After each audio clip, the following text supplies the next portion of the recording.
चार बैत ने ते उस्ताद जी ठेके जे ते अल्फास प्रेम ते नगरे अंदर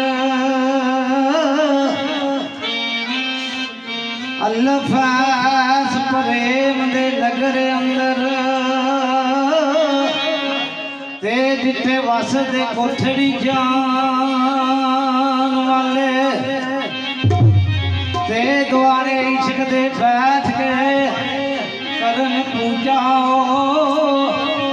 जिथे आफत में हास करान वाले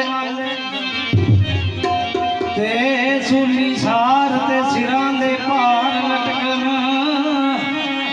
जिथे यार दा पेत छुपान वाले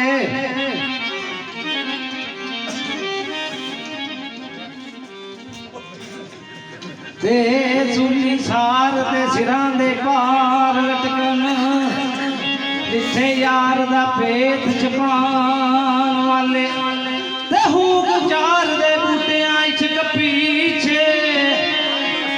हूक चार दे बूटियां इश्क पीछे ते जिथे मली कमाल में सच